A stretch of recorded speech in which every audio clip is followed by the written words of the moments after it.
आइए तो आपका स्वागत है आपके यूट्यूब चैनल फार्मा नाइटर्स में। तो चलिए हम शुरू करते हैं किसकी तैयारी, जीत की। तो हमने पहले लेक्चर में limit test of chloride complete कर लिया था और बहुत इजी वे में किया था। आज हम करेंगे लिमिट टेस्ट ऑफ सल्फेट, जो कि हम शॉर्ट ट्रिक्स में करेंगे जिससे कि जल्दी याद हो और हम कंटेंट लिख सकें। चलिए शुरू करते हैं limit test of sulphate. Limit test of sulphate में क्या करना है, सबसे पहले हम पढ़ेंगे प्रिंसिपल। प्रिंसिपल में क्या लिखना है आपको, प्रिंसिपल में आपको वही लिखना है सेम जो हमने क्लोराइड वाले में किया था। Limit test of sulphate is based on the reaction of soluble.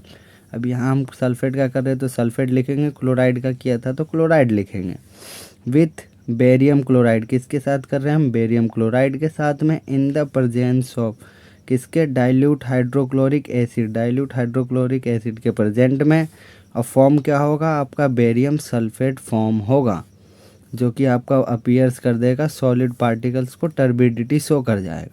ये आपका प्रिंसिपल एज इट इज़ है। यहाँ पे चेंजिंग क्या है, क्लोराइड वाले से यहाँ सल्फेट आ गया, यहाँ बेरियम क्लोराइड आ गया, किसके प्रेजेंस में, डाइल्यूट हाइड्रोक्लोरिक एसिड के, और यहाँ आपका फॉर्म हो गया बेरियम सल्फेट। बस बाकी as it is same content रहेगा। अब प्रोसीजर जैसे कि हम नेशनल सिलेंडर में करते हैं। नेशनल सिलेंडर में एक होता है टेस्ट, एक होता है स्टैंडर्ड। अब जैसे अगर हम टेस्ट का पहले बनाते हैं तो टेस्ट और स्टैंडर्ड में डिफरेंस इतना होता है कि टेस्ट में आपका अननोन सैंपल लेते हैं, यानी कि हमें पता नहीं होता है कि उस सैंपल में क्या है। और स्टैंडर्ड में हम नॉन सैंपल लेते हैं जिसका हमें पता होता है कि कौन सा सैंपल है और उसकी कंसंट्रेशन कितनी है। बाकी सेम प्रोसीजर होता है। जैसे कि आप देख सकते हो टेस्ट में क्या है, specific weight of compound is dissolve in water और solution is prepared as directed in the pharmacopoeia and transfer is national cylinder. यानी कि एक नॉन सैंपल लिया, उसको हमने नेशनल सिलेंडर में ट्रांसफ़र कर दिया। ठीक, ये टेस्ट का हो गया। फिर हमने ऐड कर दिया 2 ml डाइल्यूट हाइड्रोक्लोरिक एसिड, फिर डाइल्यूट किया यानी कि 45 ml हमें नेशनल सिलेंडर में वॉल्यूम मेकअप किया। फिर हमने 5 ml बेरियम सल्फेट रिएजेंट डाल दिया, 5 मिनट का वेटिंग पीरियड। उसके बाद हम टर्बिडिटी चेक करेंगे। ये टेस्ट का हो गया। स्टैंडर्ड में क्या है कि फर्स्ट प्रोसीजर यह है, इसमें हमने नॉन सैंपल लिया जो कि हमें पता है क्या लिया हमने, 1 ml लिया, 0.1089% का हमने वेट बाय वॉल्यूम लिया है। क्या, सॉल्यूशन ऑफ पोटेशियम सल्फेट का लिया हमने नेशनल सिलेंडर में ले लिया। अब बाकी प्रोसीजर सेम है। अगर हम इतना 1 2 3 4 5 ये 5 याद कर ले, ये तो सब में सेम रहेगा।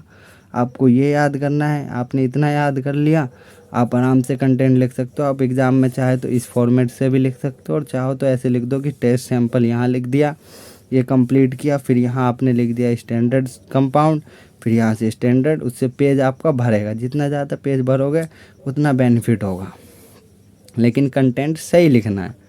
अब इसमें सेम वही है, 2 ml हमने डाइल्यूट हाइड्रोक्लोरिक एसिड किया, 45 ml volume makeup, 5 ml barium sulphate, फिर 5 मिनट रख दिया। आप टर्बिडिटी चेक करेंगे तो इसमें क्या है, जो बेरियम सल्फेट रिएजेंट डाला है उसमें क्या है, बेरियम क्लोराइड है जो कि सल्फेट फ्री एल्कोहल है और उसमें small amount of potassium sulphate present है। अब हमने क्या ऑब्जर्व किया, सेम जो हमने क्लोराइड वाले में किया था, turbidity produce in sample solution should not be, यानी कि ग्रेटर देन नहीं होना चाहिए स्टैंडर्ड से। अगर टर्बिडिटी प्रोड्यूस होता है सैंपल सॉल्यूशन का लेस देन, यानी कि स्टैंडर्ड से कम टर्बिडिटी टेस्ट में दिखता है, तो आपका लिमिट टेस्ट पास है। अब इसके क्या रीज़न है, इसका रीज़न है कि जो हाइड्रोक्लोरिक एसिड है वो हेल्प करता है सॉल्यूशन को एसिडिक बनाने में, और पोटेशियम सल्फेट जो है यूज़ किया हमने वो इंक्रीज़ कर देता है सेंसिटिविटी, किसका sensitivity, giving ionic concentration reagent का, जिससे कि अल्कोहल जो है हेल्प करता है और प्रिवेंट करता है किससे, सुपर सैचुरेशन से। इस वजह से उसमें टर्बिडिटी शो होता है। तो ये आपका आ गया लिमिट टेस्ट ऑफ सल्फेट। अगर आप इतना कर लें तो आपको इजीली नंबर मिल जाएगा, कोई नहीं काट सकता है। एकदम सिंपल वे में है, इससे शॉर्ट नहीं मिल सकता है। एकदम शॉर्ट से शॉर्ट में कोशिश किया ताकि देखो कितना शॉर्ट है, आप इतना से याद कर लो, बस आपका लिमिट टेस्ट कंप्लीट हो जाएगा। तो मैं खुद चाहता हूँ कि आपको शॉर्ट से शॉर्ट में जल्दी कम टाइम में याद हो सके, ज़्यादा याद ना करना पड़े, कम याद करके हम ज़्यादा नंबर गेन कर सकें। तो नेक्स्ट लेक्चर में हम पढ़ेंगे लिमिट टेस्ट ऑफ आयरन।